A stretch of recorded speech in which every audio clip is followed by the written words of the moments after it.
네, 안녕하세요. 2025년 제23회 사회복지사 1급 시험을 준비하고 있는 수험생 여러분 반갑습니다. 공감 사회복지 실천론 제10장 사례관리 같이 보도록 하겠습니다. 여러분들 가지고 있는 교재 240페이지 보도록 할까요? 자, 출제 영역과 출제 분포를 보시면 7년간 출제 영역에서 4문제, 5문제, 3문제 비교적 출제 빈도가 굉장히 높네요. 그죠? 사례관리의 특성, 개입의 원칙, 사례관리 과정, 사례관리자 역할 골고루 출제가 되고 있습니다. 출제 분포를 보셔도 매해 3문제, 적으면 2문제, 4문제까지도 나왔었고요. 올해 2024년 22회에는 2문제가 출제됐습니다. 사례관리 어떻게 해야 되지? 라는 개입 원칙 나왔고요. 사례관리자의 역할 부분에 대해서도 한 문제 나왔습니다. 자, 흐름 읽기에 보시면 매해 2문제에서 4문제 출제되고 있으며 출제 비중도 크다라고 되어 있고 출제 영역 나와 있습니다. 자, 사례관리가 등장하게 된 배경 많이 나오는데요. 이거는 뭐 사례관리의 특징이나 이런 것과 연결해서 알아볼 수 있겠습니다. 자, 사례관리도요. 여러분들이 8장, 9장에서 배운 사회복지 실천의 개입 과정과 다르지 않습니다. 사회복지 실천 개입의 한 방법이기도 하기 때문에 그 흐름에 따라 이해하시면 되겠습니다. 마찬가지로 사례관리자의 역할도 사회복지사의 역할과 동일, 유사하다고 볼 수 있겠죠. 자, 시험에서는 요즘에 사례가 주어지고 그 사례에서 사례관리자의 역할을 찾는 문제들이 많이 나오고 있기 때문에 또 기출문제 그리고 새로운 모의고사를 통해서 이런 것도 연습하시면 좋을 것 같습니다. 자, 마지막 장입니다. 여러분들 힘내시고요. 자, 파이팅! 넘치게 우리 한번 시작해 보도록 하겠습니다. 242페이지에 보시면요. 사례관리를 설명하는 다양한 표현들이라는 말이 나와 있고 무려 한 장 가득히 사례관리를 정의하는 내용들이 나와 있습니다.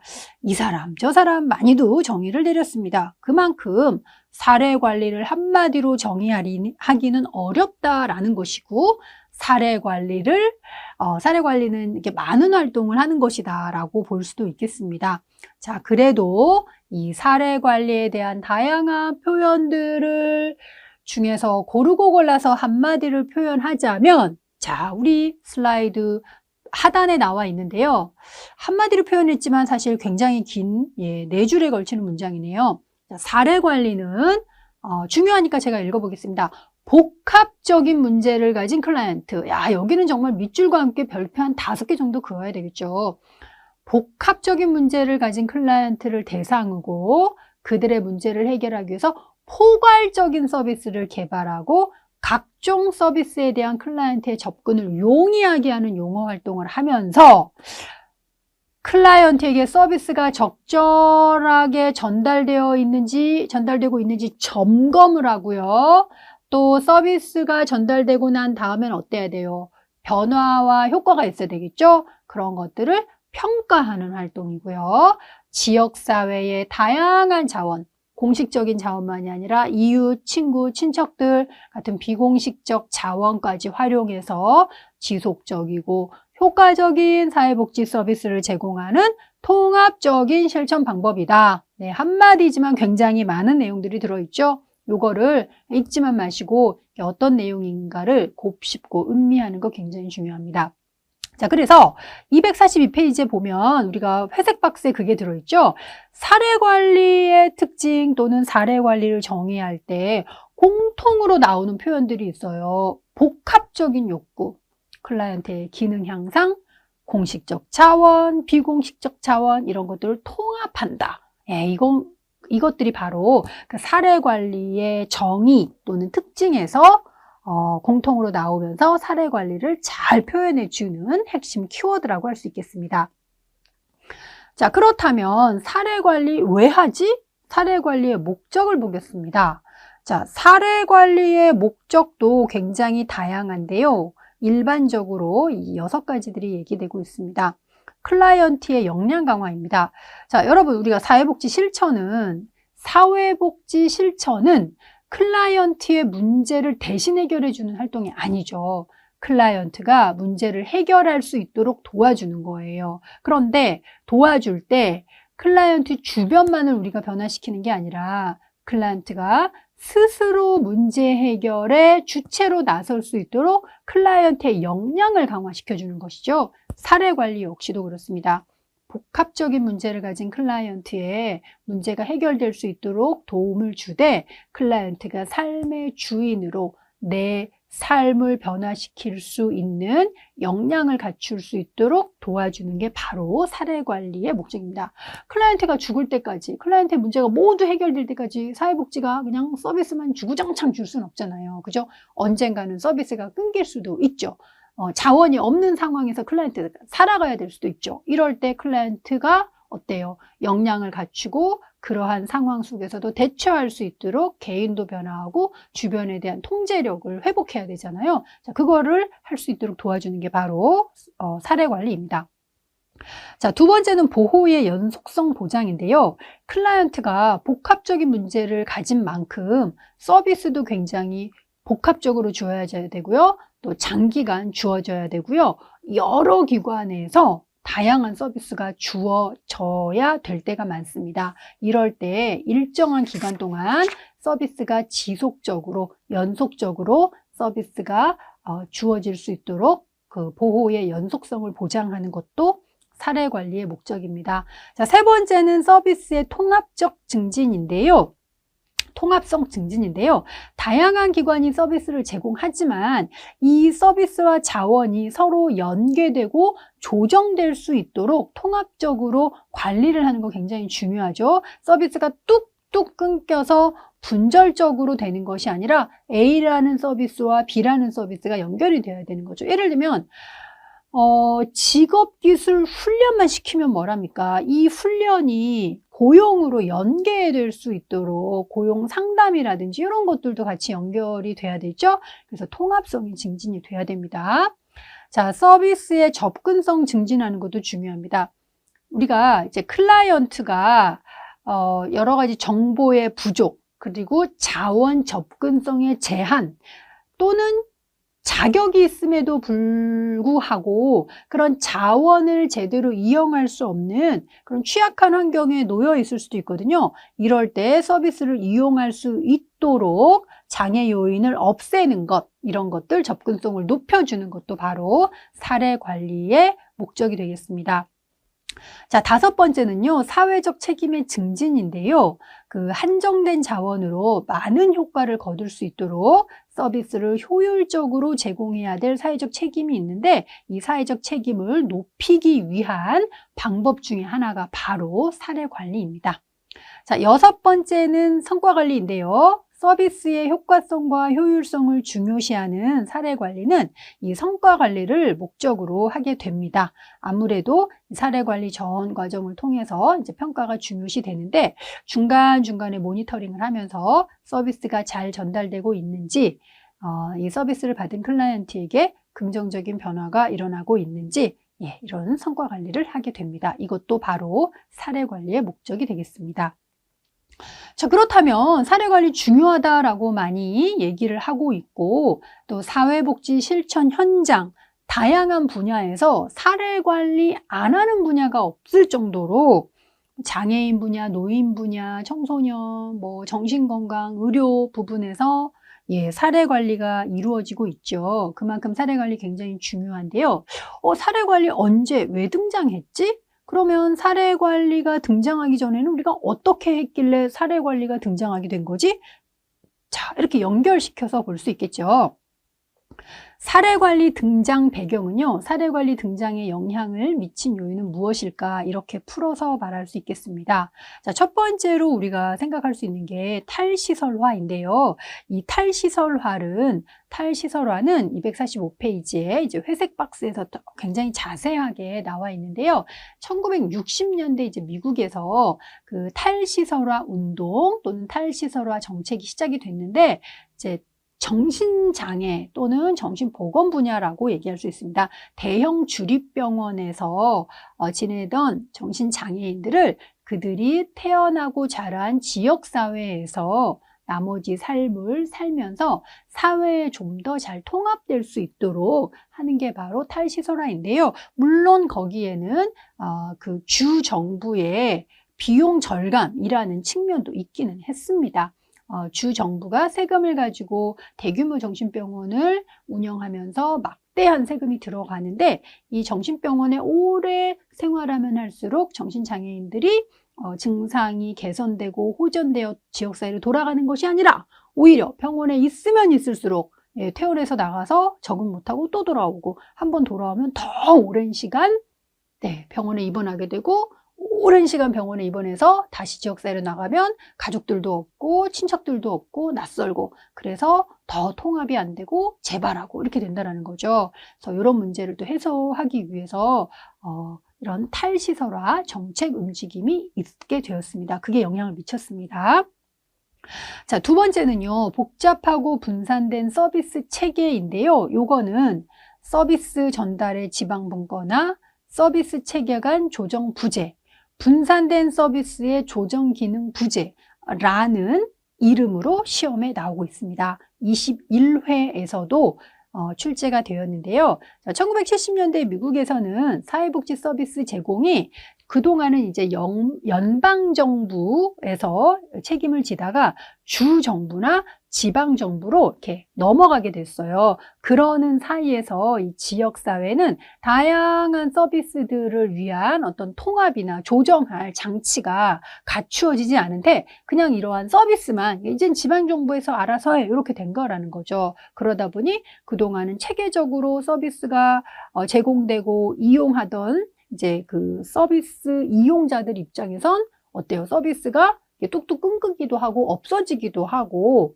좀 체계적으로 서비스를 못 받게 됐죠. 그래서 중간에 누군가는 이거를 좀 조정해 줄 역할이 필요하구나 라고 하면서 사례 관리가 등장하게 되겠습니다. 자, 세 번째, 클라이언트와 그 가족에게 부과되는 과도한 책임은요. 1번인 탈시설화와 연결해서 생각해 볼 수 있습니다. 자, 10년 동안 정신병원에서 생활하던 우리 가족이 있었어요. 그래서 나머지 가족원들은 그냥 일상생활하면서 지냈는데 이 정신병원에 오랫동안 있던 가족원이 우리 집으로 돌아오게 됐어요. 그런데 아직은 증상이 좀 있고 학교를 다니거나 직장을 다니기에는 조금 위험하고 어려운 상황이에요. 자, 그렇다면 가족원 중에 한 사람은 직장을 그만두고 이 가족원을 보살펴야 되겠죠. 그러한 상황이 있거나 아니면 또 집안에 머무는 이 증상을 가진 가족원을 보살피기 위해서는 주기적으로 병원도 다녀야 되고요. 낮 시간 동안 어떤 재활 서비스를 받을 수 있는 어떤 또 기관을 이용해야 되고 그러려면 그 기관까지 데려다주고 데려오고 여러 가지 보살핌이 필요한데 이 가족원들이 다양한 기관에 대한 정보가 없을 수도 있고 일단 비용도 많이 들고 이 가족이 사는 지역사회에는 그러한 다양한 기관이 없을 수도 있어요. 그렇다면 이 클라이언트 개인도 지역으로 돌아오긴 했지만 서비스를 받을 수도 없죠. 그 가족들은 또 얼마나 부담스럽겠습니까? 그죠? 이게 그냥 부담스러워 누군가가 해야 돼 이런 부담만이 아니라 서비스를 이용하고 싶어도 정보가 없거나 동네에 그런 자원이 없거나 누군가는 또 희생을 해야 되거나 이러한 되게 복합적인 그게 또 한두 달로 끝나는 게 아니라 오랜 시간 동안 이어져야 되기 때문에 굉장한 부담이 되고 결국은 클라이언트가 지역사회에 정착하고 사회 통합되는 일이 방해를 받게 된다는 것입니다. 그래서 이런 문제를 해결하기 위해서도 사례관리라는 형식의 어떤 서비스 제공 방식이 필요하다라고 인식을 갖게 된 거죠. 자, 그리고 네 번째는요, 우리가 그 사회가 복잡해질수록 클라이언트들이 가진 문제도 복합적이고 복잡해집니다. 그래서 복합적인 문제를 가진 클라이언트의 증가, 만성적이고 복합적인 문제를 가진 클라이언트 증가 같이 볼 수 있겠습니다. 이렇게 복합적인 문제와 욕구를 또 충족시킬 수 있는 활동이 필요하게 됐는데 이런 게 바로 사례관리가 그런 거를 해줄 수 있다는 것입니다. 자, 5번 서비스 비용 억제의 필요성 증대, 서비스 비용 절감의 필요성 증대 이렇게 되어 있죠. 제가 탈지설화 얘기하면서 이 대규모 뭐 주립정신병원이라든가 대규모 사회복지시설은 서비스를 제공하기 위해서 굉장히 많은 비용이 들어요. 정부 입장에서는 불필요한 시설 입소를 좀 줄이고 상대적으로 비용이 저렴한 지역사회에서 가족과 함께 생활하면서 지역사회에 있는 기관을 이용하는 게 정부 입장에서도 비용을 좀 줄이게 되거든요. 그래서 지역사회에서 재가 서비스를 받을 수 있도록, 그리고 정부만이 아니라 지역사회에 있는 다양한 비공식적 자원도 이용하게 하는 이제 필요성이 생긴 거죠. 자, 6번째는 기존 서비스의 단편성입니다. 클라이언트의 문제는 다양해지고 복잡해지고 욕구도 복잡해지는데 기존 서비스들, 특히 정부가 가지고 있는 서비스만으로는 이렇게 복잡한 문제와 복합적인 욕구를 충족시켜주기에는 한계가 있다는 거죠. 그래서 사례관리를 통해서 기존에 없었던 서비스도 만들어내고요. 정부나 공식적 기관이 제공하지 못하는 서비스들도 지역사회에서 제공될 수 있도록 할 필요성이 증가하게 되었습니다. 자, 마지막으로 7번째 볼게요. 자, 정부가 이러한 일을 다 하기에는 비용 부담이 엄청 크다라고 했죠. 자, 공식적인 서비스가 없을 수도 있고요. 정부는 그런 자원이 없을 수도 있어요. 그런데 또 지역에서는, 이웃은, 동네 사람들은 그러한 자원을 제공해 줄 수도 있거든요. 그래서 클라이언트의 욕구를 충족시키고 문제를 해결하기 위해서는 어떤 공식적인 체계만이 아니라 지역사회가 가지고 있는 사회적 지원, 또 사회적 지원망 이런 것들을 활용하는 게 효과적이겠다라고 해서 사례관리가 등장하게 되었습니다. 공식적 자원은 굉장히 차갑고요, 획일적이고요, 시간도 오래 걸려요. 그러나 지역사회에 있는 비공식적 어떤 자원들 또는 비공식적 지지망들이 제공하는 서비스는 따뜻하기도 하고요, 즉각적이기도 하고요, 더 맞춤형이기도 합니다. 그래서 어떻게 보면 그 클라이언트의 문제를 해결할 때는 공식적인 서비스만이 아니라 비공식적 자원, 비공식적 지지망을 이용하는 것도 굉장히 중요합니다. 이런 것 때문에 사례관리가 등장하게 됐다라고도 볼 수 있습니다. 자, 사례관리의 특징, 그리고 사례관리의 개입 원칙 시험에 자주 나오는데요. 자, 첫 번째, 클라이언트 욕구에 초점을 두고 기관 내 서비스를 한정하지 않는다. 그죠? 복지관에 없던 서비스도 사례관리적 접근을 하게 되면 그 지역에 있는 서비스를 활성화해서 제공하기도 합니다. 자, 두 번째, 단편화되고 파편화된 서비스를 통합적으로 관리한다. 세 번째, 서비스의 접근성을 향상시킨다. 이런 얘기들은 여러분 다 읽어보시면 알 것 같고요. 자, 사례관리는 성과관리 중요시한다라고 했죠. 그리고 투입과 과정에 대한 평가를 합니다. 다섯 번째, 복합적인 문제를 가진 개인의 자원 획득 및 활용 능력을 강화한다. 이런 거는 뭐 역량 강화와도 관련이 되는 건데요. 자, 클라이언트에게 복합적인 우리가 서비스를 준다라고 해서 클라이언트는 무기력하게 가만히 있는 건 아니에요. 클라이언트가 가지고 있는 자원도 활성화시키고요. 그런 것들을 더 잘 활용할 수 있도록 능력을 강화시킵니다. 자, 6번째는요, 서비스의 중복 가능성을 낮춰서 자원을 효율적으로 사용한다인데, 사례관리에서 사례관리자가 해야 되는 활동 중에 중요한 거 중에 하나가 바로 서비스 조정 기능이에요. 비슷비슷한 서비스가 세 군데 기관에서 제공될 필요가 없죠. 그럴 때는 딱 정리해서 비슷한 서비스는 한 군데 기관에서만 제공되도록 하면 자원을 효율적으로 사용되겠죠. 자, 7번째는요, 최근에 많이 나오는 표현입니다. 여러분, 임상적 욕구를 가진 클라이언트에게는 치료적 상담을 실시한다. 요것도 별표 2개 정도 한번 펴보세요. 우리가 사례관리라고 하면 대부분 다 사례관리자는 자원을 발굴하고 연결해주는 간접적 어떤 개입, 이런 것만 생각할 수 있어요. 사례 관리자가 상담을 하거나 교육을 하거나 이런 거는 별로 생각해 보지 않았을 겁니다. 그런데 사례 관리는요, 직접적으로 교육을 하고요, 상담을 하고요, 정보를 제공하는 직접적 개입도 하고요, 이렇게 자원을 발굴해서 연결해 주는 간접적인 개입도 합니다. 그런데 우리가 이 직접적인 기능을 그동안 되게 간과했었죠. 그러나 7번에 나와 있는 것처럼 임상적 욕구를 가진 클라이언트에게는 사회복지사가 상담도 해주고요, 교육도 해주고요, 위기 개입도 하는 직접적 서비스를 하게 됩니다. 자, 임상적 욕구가 무엇인가 249페이지에 나와 있는 회색 박스를 더 잘 읽어보시기 바랍니다. 중요한 거는 사례 관리가 간접적 개입만 하는 것이 아니라 상담, 교육, 위기 개입, 지지 제공 같은 직접적 서비스를 제공한다라는 것입니다.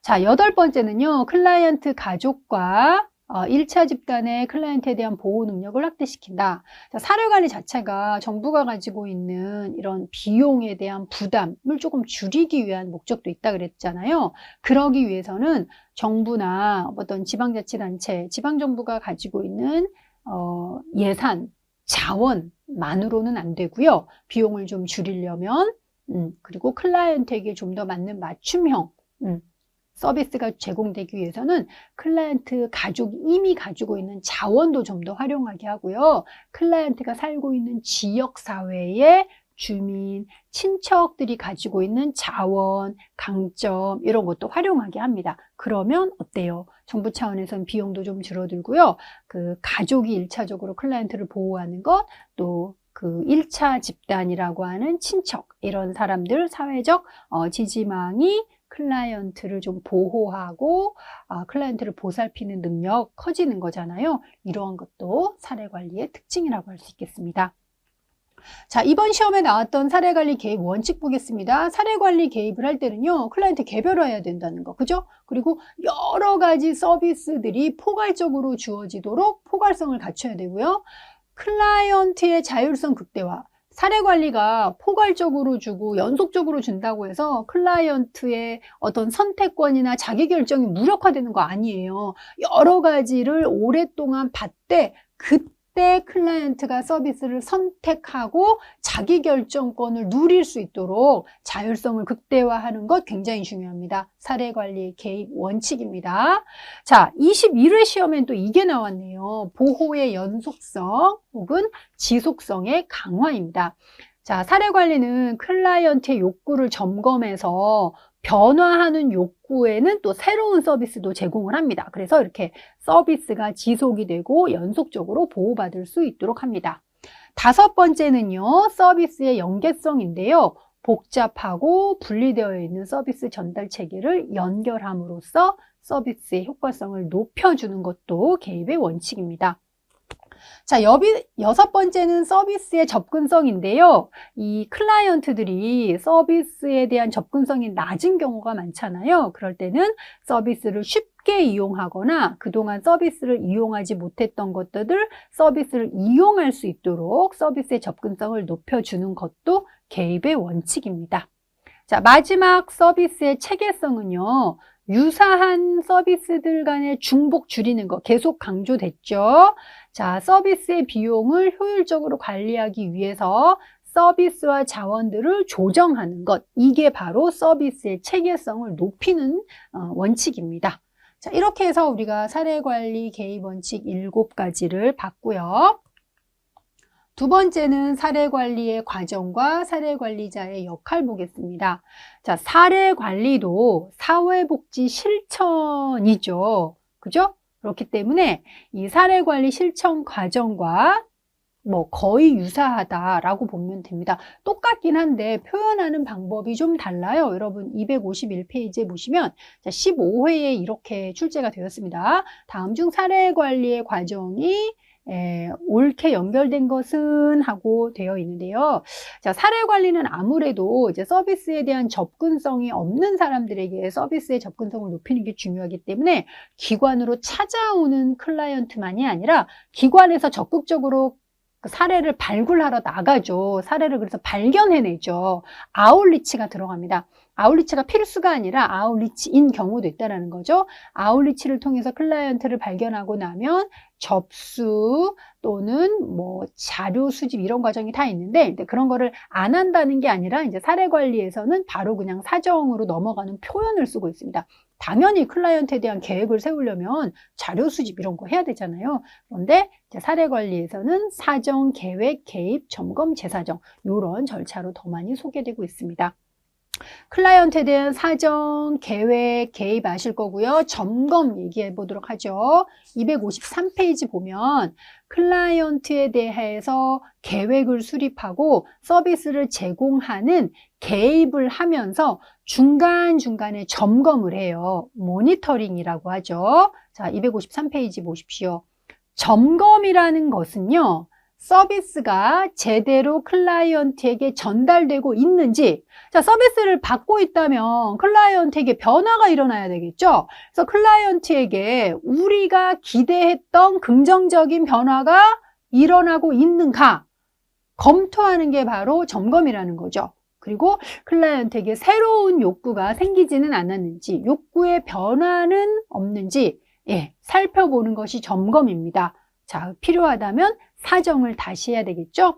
클라이언트에게 새로운 욕구가 발생했는지 혹은 기존 욕구가 달라졌는지 욕구 변화를 재사정해요. 그래서 변화가 생겼다면 어떻게 해야 되죠? 계획도 달라져야 됩니다. 서비스 계획의 변화 여부를 검토하는 게 재사정입니다. 그래서 사례 관리에서는 이렇게 서비스가 여러 기관에서 오랫동안 다양하게 주어지기 때문에 배달 사고 일어나면 안 되겠죠? 제대로 잘 배달이 되고 있는지, 서비스를 받은 클라이언트에겐 변화가 일어나고 있는지, 새로운 욕구가 생기진 않았는지, 이런 것들을 재사정하는 거 중요하다라고 말씀드리겠습니다. 뭐 평가 같은 건 똑같이 이루어집니다. 자, 마지막으로 사례관리자의 역할 보겠습니다. 사례관리에서 사례관리자는 어떤 역할을 하는가? 조정자, 중개자, 옹호자 이런 거 여러분 낯선 표현 아니죠? 우리가 사장, 사회복지사의 역할에서 다 배웠던 겁니다. 똑같습니다. 다만 사례관리에서는 이 조정자 역할이 굉장히 많이 등장을 합니다. 지역사회에 흩어져 있는 다양한 서비스가 중복되거나 누락되지 않도록 정리하는 역할들. 왜냐하면 우리가 뭐 여러 가지 구 단위에서도 사례관리가 통합사례관리를 하잖아요. 통합사례관리할 때 여러 기관의 서비스 제공자들, 관련자들이 모여서 회의를 하면서 비슷한 서비스가 중복되는지 점검을 하죠. 그래서 주 사례관리자들이 그런 것들을 이제 정리하게 됩니다. 또는 어떤 서비스가 누락됐을 때 그 서비스를 새로 이제 연결해줘서 서비스가 누락되지 않도록 연속성을 보장하기도 하죠. 또 체계성을 증진시킵니다. 이런 것들 모두 다 조정가, 조정자, 코디네이터 역할이라고 할 수 있습니다. 자, 그리고 이제 뭐 서비스와 관련된 어떤 그 체계들 간에 뭐 분쟁이나 갈등이 생겼을 때 조정하는 거 중재자, 여러분 알 수 있겠죠? 또 사례 관리하면서 클라이언트 직접적으로 교육해주고 상담해주는 역할을 한다는 것도 뭐 사례 관리자 역할과 다르지 않습니다. 자, 이렇게 해서 여러분 사례 관리는 끝이 나겠습니다. 사례 관리는요, 사례 관리가 어떤 배경에서 등장했는지, 그래서 사례 관리는 어떤 특성을 갖는지, 사례 관리를 할 때 원칙이 무엇인가, 이렇게 앞부분에 하나 아는 거하고요. 사례 관리 과정에서 뭐 점검과 재사정, 그리고 중간중간에 사례 관리자가 어떤 역할을 하는가, 이런 것들이 시험에 많이 나오고 있습니다. 22회 시험에서도요. 사례관리자의 역할의 예가 옳게 연결된 것은 에서 예가 나왔고요. 사례관리의 원칙에서 뭐 개별화, 접근성, 연계성, 체계성 이런 얘기 했었죠. 이 관련된 문제도 나왔습니다. 286페이지에서 함께 풀어보시기 바랍니다. 자, 이렇게 해서 여러분 사회복지 실천론 대단원의 막을 내리겠습니다. 25문제 중에서 17개, 18개 목표로 하시면 무난하죠? 20개까지 목표하시면 좋습니다. 예, 한두 개 정도는 틀려도 괜찮고요. 여러분들이 한 20개 정도 넉넉 잡아서는 20개, 17, 18개 목표로 잡아서 공부하시면 되겠습니다. 자, 이상에서 마치도록 하겠습니다. 수고하셨습니다.